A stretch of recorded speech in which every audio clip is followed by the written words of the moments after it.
Dilansir dari republika.co.id, Yerusalem, Presiden Turki, Recep Tayyip Erdogan, menjadi Salahuddin baru di era modern sejak mengumumkan akan membebaskan Al-Aqsa di Yerusalem.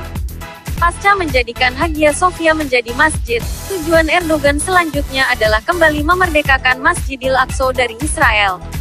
Saat memproklamasikan misinya itu, Erdogan menggunakan istilah Turki, Mesjid Al-Aqsa, yang mirip dengan istilah Arab, Al-Masjid Al-Aqsa, yang berarti tidak hanya masjid tetapi seluruh Temple Mount.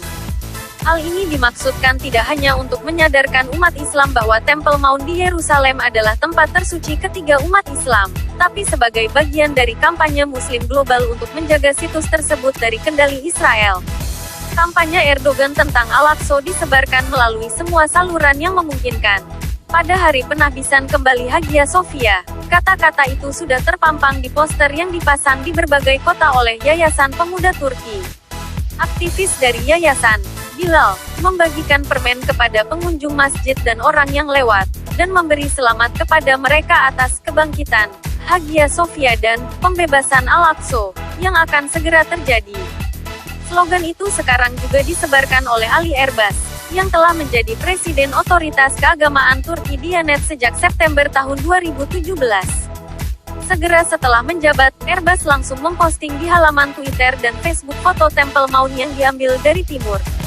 Hal ini dilakukan secara konsisten sebagai penolakan kaum Islamis terhadap klaim Yahudi atas Temple Mount. Pendahulu Erbas, Mehmet Görmez, juga mendukung Al-Aqsa dan tampil spektakuler di Yerusalem untuk menyatakan klaim ini. Pada Mei tahun 2015, Görmez menyampaikan khotbah pembakar dalam bahasa Arab di Masjid Al-Aqsa, yang disiarkan stasiun televisi pemerintah Turki Diyanet TV. Ia memuji Palestina yang terus berperang untuk mempertahankan Masjid Al-Aqsa dan mengimbau umat Islam di seluruh dunia untuk mendukung Palestina. Pada 2017 lalu, setelah pemerintahan Presiden AS Donald Trump mengakui Yerusalem sebagai ibu kota Israel, Erdogan meminta semua Muslim untuk berkumpul di Temple Mount. Sejak itu, semakin banyak kelompok penziarah Turki melakukan perjalanan ke sana dan memegang bendera dan poster Turki dengan potret Erdogan di luar kubah batu. Orang Turki dari Jerman juga turut bergabung. Polisi Israel segera bereaksi dengan melarang turis Turki menampilkan simbol politik atau mengenakan vest merah, penutup kepala tradisional Ottoman. Ketika turis Belgia Turki menolak larangan tersebut, mereka ditangkap dan diusir dari Yerusalem.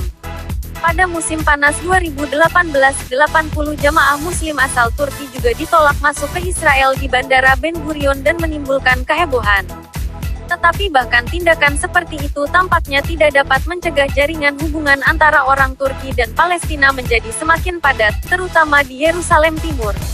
Penutupan barisan ini diawasi dengan kecurigaan di Israel, terutama oleh media sayap kanan, yang baru-baru ini membunyikan alarm, memperingatkan pusat Islam Turki di dekat Temple Mount, menggambarkannya sebagai basis Islam revolusioner.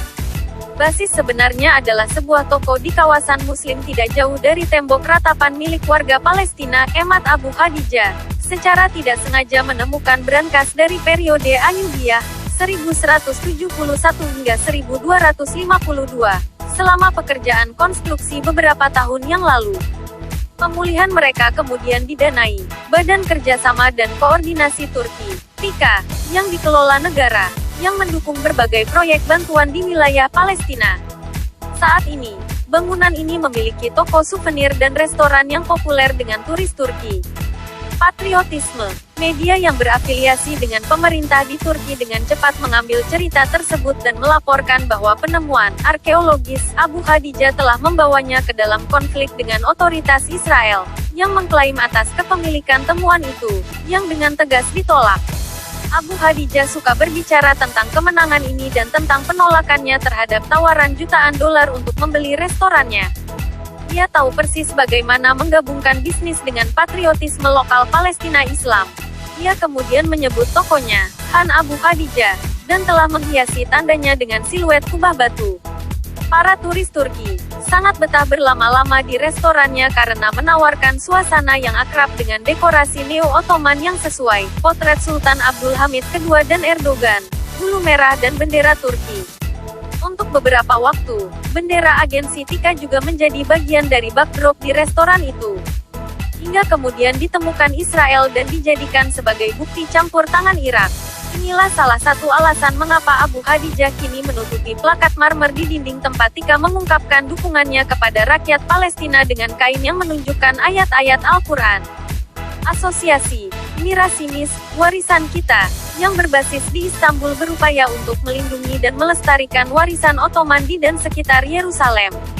Mirasimis melihat restorasi bangunan suci yang berasal dari era Ottoman, yang didukung asosiasi secara finansial dan logistik bekerja sama dengan Badan Kerjasama dan Koordinasi Turki, sebagai perlawanan budaya terhadap pendudukan Israel dan Yudaisasi progresif Yerusalem Timur. Jurnal Asosiasi Minber-i Aqsa Al-Aqsa Pulpit, berulang kali memuat tulisan mengenai bangunan-bangunan kecil peninggalan Ottoman. Namun, tidak disebutkan bagaimana Masjid Al-Aqsa dan Dome of the Rock sangat diabaikan pada akhir periode Ottoman. Sebaliknya, sebuah artikel dalam edisi terbaru Minber-i Aqsa melaporkan secara rinci tentang pekerjaan restorasi yang dilakukan di Masjid Al-Aqsa, dengan fokus khusus pada upaya yang dilakukan dari tahun 1922 hingga 1925 oleh Mimar Kemaleddin, seorang arsitek Turki yang dilatih di Berlin. Laporan tersebut gagal menyebutkan pakar Mesir dan Inggris yang juga sangat terlibat dalam proyek tersebut, yang justru menekankan bagaimana Kemaleddin dihormati oleh Inggris atas karyanya. Asosiasi Minber-i Aqsa, yang juga berbasis di Istanbul, juga memainkan peran penting dalam kampanye Al-Aqsa Turki.